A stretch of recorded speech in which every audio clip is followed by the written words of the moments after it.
নমস্কার, spiritual awakening গাইডেন্সের পক্ষ থেকে সবাইকে জানাই অনেক স্বাগতম। তা বন্ধুরা, আজ আলোচনা করব আমাদের মানব দেহের 7টি প্রধান চক্রের মধ্যে প্রধান যে চক্র অর্থাৎ রুট চক্রা বা মূলাধার চক্রা, যেটা আমাদের মেরুদণ্ডের ঠিক নিচের অংশে কক্সিক্স লেজের হাড় অঞ্চলে অবস্থিত বলে মনে করা হয়। এই রুট চক্রের প্রতীক রং হচ্ছে লাল। তত্ত্ব অর্থাৎ পৃথিবী, আর্থ এলিমেন্ট, বীজমন্ত্র লাম। এটি আমাদের মানুষের জীবনের নিরাপত্তা, স্থিতিশীলতা, বেঁচে থাকার শক্তি ও আত্মবিশ্বাসকে মজবুত করে। আধ্যাত্মিক বিশ্বাস অনুযায়ী রুট চক্র হলো মানুষের জীবনের ভিত্তি। ঠিক যেমন একটি গাছ তার শেকড় শক্তিশালী হলে গাছ যেমন সুস্থ থাকে, তেমনি মানুষের রুট চক্র যদি সুসমন্বিত হয় তাহলে সে নিজেকে নিরাপদ, স্থির ও শক্তিশালী অনুভব করে। যা রুট চক্রা ইমব্যালেন্স হলে আমাদের শারীরিক এবং মানসিক যে সমস্যাগুলো দেখা দেয়, যেগুলি আধ্যাত্মিক এবং যোগ দর্শনের ধারণা অনুযায়ী বা এটি আধুনিক চিকিৎসা বিজ্ঞানেও প্রমাণিত শারীরবৃত্তি ব্যবস্থা নয়, তবে অনেক মানুষ ধ্যান ও যোগ চর্চায় এর প্রতীকী গুরুত্ব অনুভব করেন। মানসিক যে লক্ষণগুলো দেখা যায় সেগুলি হলো অকারণে ভয় এবং উদ্বেগের সৃষ্টি হয়। মানুষ সর্বদা নিরাপত্তাহীনতায় ভোগে, যার রুট চক্রা ইমব্যালেন্স হয়।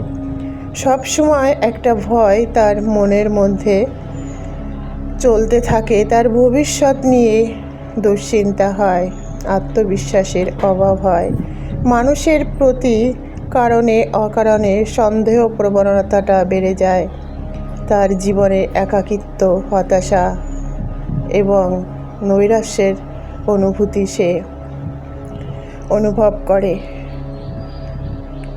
তার কিছু আচরণগত লক্ষণও দেখা যায়, যেমন অর্থ সম্পদ নিয়ে অতিরিক্ত ভয় থাকে, অতিরিক্ত লোভ থাকে, সব কিছু নিয়ন্ত্রণ করতে যাওয়ার প্রবণতা থাকে, মানুষের প্রতি বিশ্বাস হারিয়ে ফেলে। এছাড়াও শারীরিকভাবে যে সমস্যার সঙ্গে অনেক আধ্যাত্মিক চর্চাকারী সম্পর্ক খুঁজে থাকেন সেগুলি হলো কোমরের নিচে অস্বস্তি, পায়ের দুর্বলতা, ক্লান্তি, শরীরের শক্তির অভাব, ঘুমের সমস্যা, আরও অন্যান্য সমস্যা দেখা দিতে পারে। তবে এগুলি চিকিৎসাগত নির্ণয় নয়। এমন সমস্যা যদি কারো থাকে তাহলে অবশ্যই চিকিৎসকের পরামর্শ নেওয়া উচিত।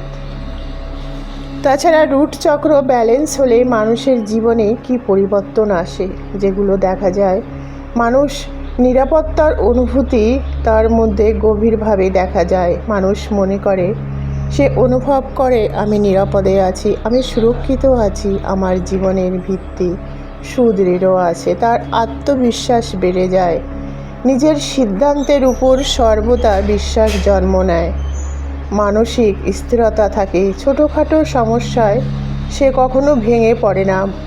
মানুষ মাত্রই তার জীবনে সমস্যা থাকবেই, কম আর বেশি, কিন্তু সেই সমস্যাগুলো সে সহজে পার করতে পারে, কঠিন বাস্তবের সঙ্গে সে মোকাবেলা করতে পারে, স্বপ্ন এবং আধ্যাত্মিকতার পাশাপাশি বাস্তব জীবনের দায়িত্ব সুন্দরভাবে পালন করতে পারে।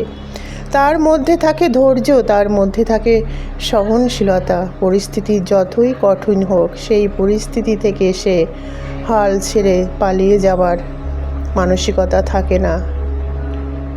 সুস্থ সম্পর্ক থাকে, অতিরিক্ত আসক্তি বা নিয়ন্ত্রণের প্রবণতা মানুষের প্রতি তার একদমই থাকে না। সে মানুষকে ভালোবাসতে শেখে, মানুষের প্রতি এক সরল ভালোবাসার অনুভূতি তার মধ্যে থাকে। রুট চক্রকে ব্যালেন্সে রাখতে আমাদের জীবনে যেমন প্রতিদিন ধ্যান, মেডিটেশনের প্রয়োজন, যোগার প্রয়োজন, তেমনি আমাদের কিছু খাবারেরও প্রয়োজন আছে। যেমন প্রতিদিন সকালে উঠে অন্তত 10 থেকে 15 মিনিট গভীরভাবে শ্বাস প্রশ্বাস নিন এবং লাল আলো কল্পনা করুন। সকালের প্রথম সূর্য ওঠাটা অন্তত 5 মিনিট আমাদের সেই সূর্যের আলোর নিচে বা ঘাসের উপরে খালি পায়ে হাঁটাহাঁটি করা বা গাছপালার সঙ্গে অর্থাৎ নেচারের সঙ্গে সময় কাটানো, নিজেকে সর্বদা ইতিবাচক অর্থাৎ পজিটিভ ঊর্জাতে ভরপুর রাখা, যেমন আমি নিরাপদ, আমি স্থির, আমি শক্তিশালী, আমি ঈশ্বরের সঙ্গে আছি বা ঈশ্বরের দ্বারা আমি সুরক্ষিত আছি। রুট চক্র যখন একটি মানুষের মধ্যে সঠিকভাবে ব্যালেন্সে থাকে তখন মানুষ বাইরের জিনিসের পরিবর্তে সে নিজের আত্মিক শক্তি এবং ঈশ্বরের প্রতি আস্থার মধ্যে নিরাপত্তা অনুভব করতে শুরু করে। তখন তার মনে ভয় বলে কোনো জিনিসই থাকে না। স্থিরতা বাড়ে, জীবনের প্রতি একটি গভীর বিশ্বাস জন্ম নেয়, অর্থাৎ শেকড় যত গভীর হয় ঝড় তত কম ভয় দেখাতে পারে।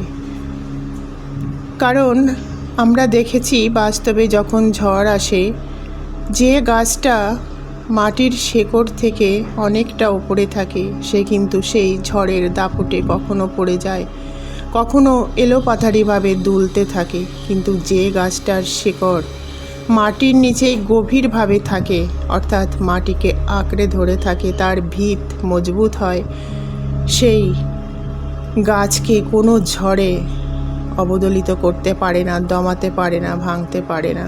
মানুষের ক্ষেত্রেও তাই। রুট চক্রকে হিলিং করতে বা কিছু কিছু সুষম খাবার বা যোগ, ধ্যান এবং আধ্যাত্মিক অনুশীলনের মাধ্যমেও সঠিকভাবে এটাকে ব্যালেন্সে আনা যায়। তবে এটি বৈজ্ঞানিক চিকিৎসার বিকল্প নয়। তবে অনেক মানুষ মানসিক স্থিরতা, আত্মবিশ্বাস এবং অনুশীলনের মাধ্যমে এটিকে অনেক উপকারী বলে মনে করেন। প্রতিদিন সকালে আমরা 10 থেকে 15 মিনিট যদি আমাদের চক্রকে হিলিং করি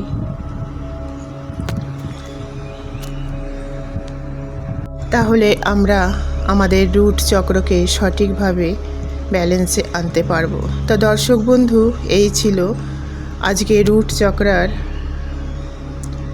ব্যালেন্সের প্রভাব এবং নেগেটিভ পজিটিভ প্রভাব। এইবার রুট চক্রাকে আমরা কিভাবে হিল করব। প্রথমে মেরুদণ্ড সোজা করে সোজা হয়ে চোখ বন্ধ করে বসুন। তারপর ধীরে ধীরে শান্ত পরিবেশে নিজের মনকে শান্ত করুন। চোখ সর্বদাই বন্ধ থাকবে, হাত করজোড়ে থাকবে অথবা দুটো হাঁটুর ওপরে থাকবে ধ্যানরত অবস্থায়, যেমন ছবিটিতে আপনারা দেখছেন। ধীরে ধীরে শ্বাস নিন এবং ধীরে ধীরে শ্বাস ছাড়ুন। যখন শ্বাস নেবেন তখন একটি পজিটিভ ঊর্জা আপনি অনুভব করবেন। পজিটিভ ঊর্জা আপনার সারা শরীরকে আলোকিত করছে। একটু হোল্ড করবেন আর যখন শ্বাস ছাড়বেন তখন অনুভব করবেন, অর্থাৎ মনের চোখ দিয়ে দেখবেন আপনার শরীরের যত নেগেটিভিটি ছিল সমস্ত কিছু ওই শ্বাসের মাধ্যম দিয়ে বেরিয়ে যাচ্ছে। এইভাবে কয়েকবার গভীর শ্বাস নিন এবং গভীর শ্বাস ছাড়ুন অন্তত 5 মিনিট। প্রথম অবস্থায় যারা মেডিটেশন বা ধ্যান না করেন তাদের একটু কষ্ট হবে। ধীরে ধীরে এই অভ্যাসটা বাড়ালে আপনার শারীরিক এবং মানসিক বা পারিপার্শ্বিক অবস্থার উন্নতি হবে। এবার আপনি কল্পনা করুন আপনার মেরুদণ্ডের নিচের অংশে অর্থাৎ রুট চক্রা শক্তিশালী লাল আলোর শেকড় বের হয়ে পৃথিবীর গভীরে প্রবেশ করছে। ভাবুন, আমি নিরাপদ, আমি স্থির, আমি পৃথিবীর সঙ্গে সংযুক্ত আছি। মেরুদণ্ডের ঠিক নিচেই একটি উজ্জ্বল লাল আলোর গোলক কল্পনা করুন।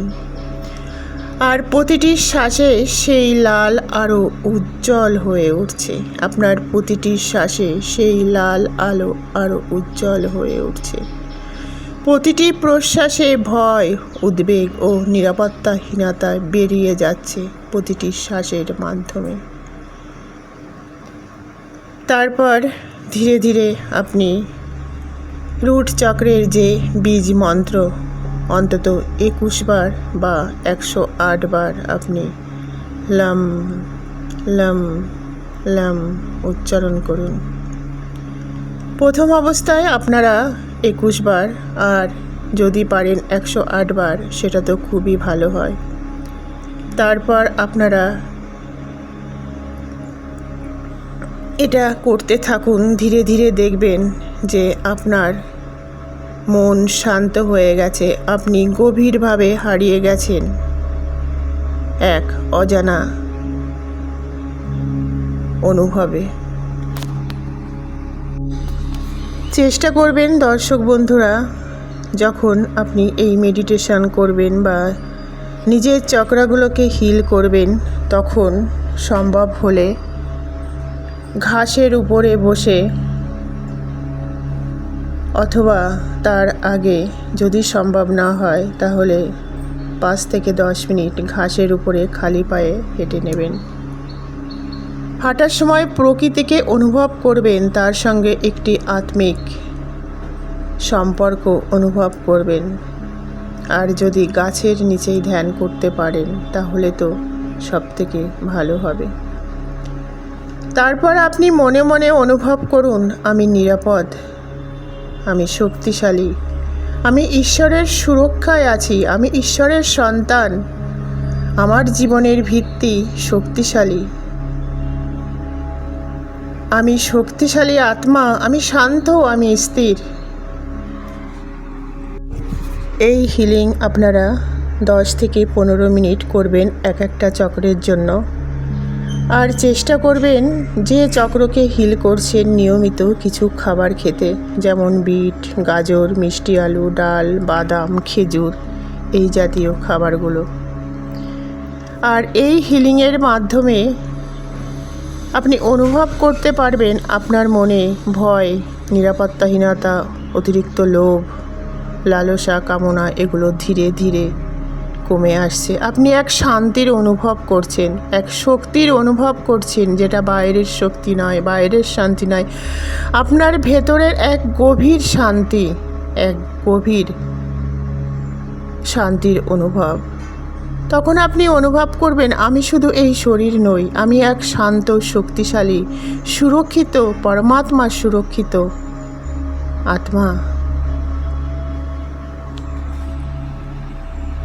আপনি যখন এই অনুভব আপনার ভেতরে আসবে, বাইরের জগৎ থেকে আপনি ধীরে ধীরে ডিটাচ হয়ে যাবেন। আপনি আপনার নিজের জগৎকে চিনতে পারবেন, বুঝতে পারবেন, অনুভব করতে পারবেন। আপনার নিজের আত্মার সঙ্গে আপনার সম্পর্ক স্থাপন হবে। তখন আপনি বুঝতে পারবেন যে আপনি কতটা শক্তিশালী, আপনি কতটা সহনশীল, আপনি কতটা শান্ত, আপনি কতটা ভালোবাসায় ভরপুর, আপনি কতটা ঈশ্বরের দ্বারা সুরক্ষিত আছেন। আর এটা নিয়মিত চর্চা করুন। আশা করি আপনাদের জীবনে শারীরিক এবং মানসিক সফলতা আসবে। সবাই খুব ভালো থাকবেন দর্শক বন্ধু। ভুল ত্রুটি হলে অবশ্যই কমেন্টস করে জানাবেন, কারণ আমরা তো মানুষ, ভুল হতেই পারে। নিয়মিত নিজেদের চক্রগুলিকে ব্যালেন্স করুন, মেডিটেশন করুন, ধ্যান করুন, সুষম খাবার গ্রহণ করুন, নিজেদের ভালো রাখুন। নিজেরা ভালো থাকলে আপনাদের পরিবার ভালো থাকবে, পরিবার ভালো থাকলে সমাজ ভালো থাকবে, আর সমাজ ভালো থাকলে আমাদের দেশও ফুলে ফলে ভরে উঠবে। তাই আমাদের সবার দায়িত্ব ভালো থাকার, নিজেকে ভালো রাখার এবং অন্যকে ভালো থাকার সুযোগ করে দেওয়ার।